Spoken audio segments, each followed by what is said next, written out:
Pernahkah Anda bertemu dengan seorang anak yang energinya seakan tidak pernah habis, bergerak terus tanpa henti, seolah dunia adalah taman bermain raksasa baginya? Nah, kali ini saya akan berbagi sebuah kisah nyata dari ruang klinik saya tentang seorang anak laki-laki bernama Raffi, yang kita sebut saja begitu. Usianya 7 tahun. Ibunya datang kepada saya dengan keluhan yang mungkin tidak asing bagi sebagian orang tua. Anaknya Raffi terlampau aktif, sulit sekali untuk diminta diam. Yang membuat ibunya semakin khawatir adalah Raffi seolah tidak peduli, tidak acuh setiap kali ibunya memintanya untuk tenang. Saat mereka masuk ke ruang klinik, saya langsung melihat apa yang dimaksud oleh sang ibu. Raffi memang luar biasa aktif.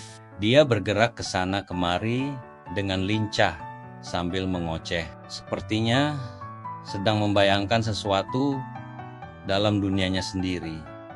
Benar-benar seperti dinamo kecil yang energinya tak pernah surut. Belum lama duduk, Raffi sudah mulai beraksi. Dia mendekati meja kerja saya, membongkar beberapa dokumen yang tertumpuk di sana. Lalu perhatiannya beralih ke beberapa stoples yang ada di meja. Dia mengambilnya, memainkannya sebentar, lalu meletakkannya kembali. Setelah itu, dia berlari menuju jendela. Dia melihat keluar sambil menggotak-gotik tuas jendela. Tak lama kemudian, dia melihat ada kursi di dekat jendela. Tanpa ragu, dia memanjat kursi itu dan berdiri di atasnya, memandang keluar jendela seolah sedang berada di puncak menara.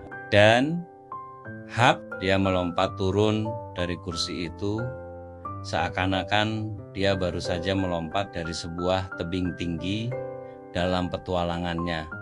Aksinya tidak berhenti di situ. Dia mulai berjalan dengan melompat-lompat mengelilingi ruangan. Setiap objek yang dilaluinya menjadi bagian dari eksplorasinya. Kadang dia mendekatkan 2 buah kursi, lalu merangkak di bawahnya seolah sedang melewati sebuah terowongan rahasia. Bagi Raffi, ruang klinik saya yang sederhana ini mungkin sudah berubah menjadi playground impiannya. Sambil terus berbincang dengan ibunya, mata saya tidak pernah lepas dari setiap gerakan Raffi.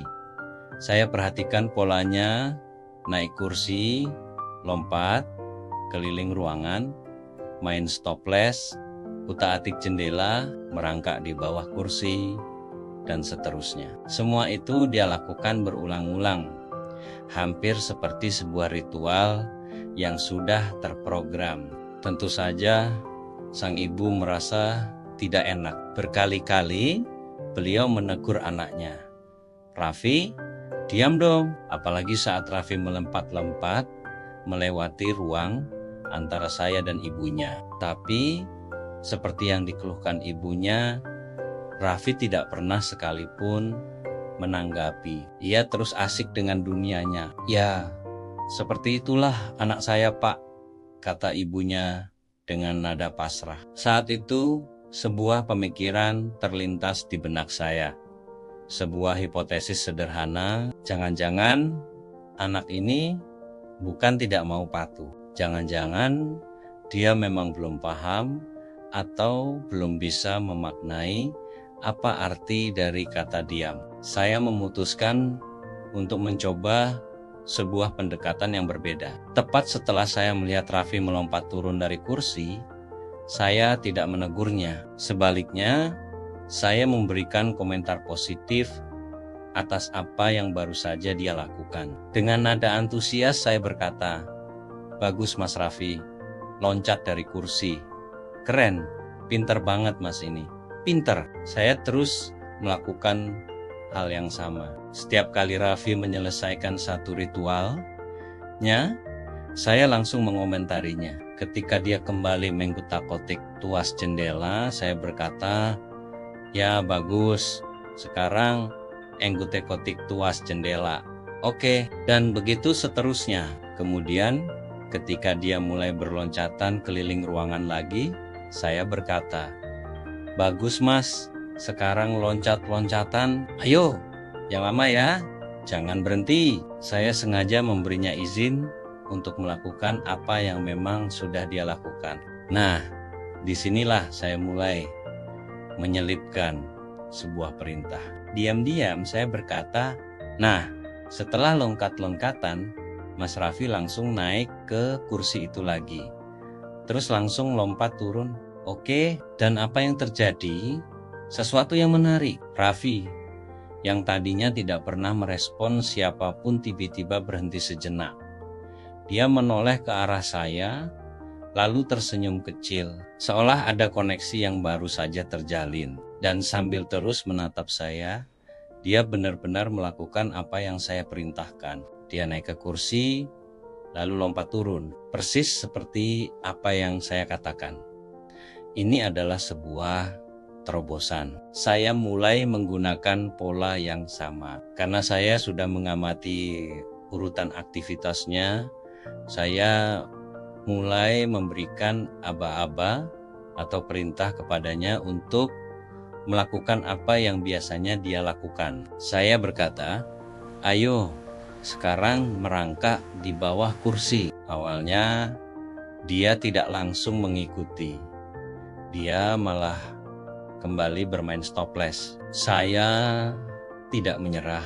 Saya katakan lagi, bukan main stopless dulu, tapi merangkak di bawah kursi. Saya tambahkan kalimat penyemangat, "Ayo, kamu kan pinter." Saya mengatakannya beberapa kali dengan sabar, sampai akhirnya dia mengerjakan aba-aba saya. Dia merangkak di bawah kursi. Lama-kelamaan polanya menjadi semakin kuat.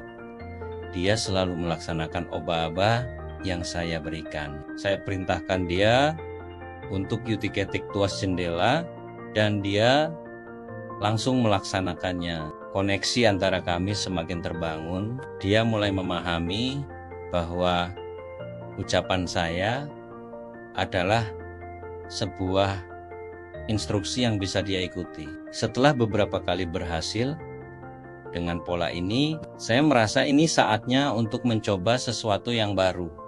Sebuah perintah yang sedikit berbeda dari rutinitasnya. Ketika Raffi sedang berdiri di atas salah satu kursi, saya berkata, "Bagus, sekarang loncat dari kursi itu." Dia bersiap-siap, lalu saya menambahkan perintah baru.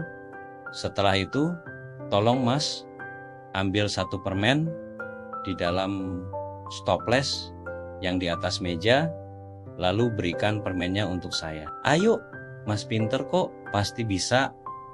Dan apa yang terjadi selanjutnya, banner-banner di luar dugaan. Setelah dia melompat dari kursi, dia tidak melanjutkan ritualnya yang biasa. Dia berjalan lurus menuju meja kerja saya. Dia mengambil stopless permen, membukanya, dan mengambil satu buah permen, persis seperti yang saya instruksikan. Saat itu, saya menyela, "Kamu boleh ambil satu juga kok, ambil juga untuk kamu."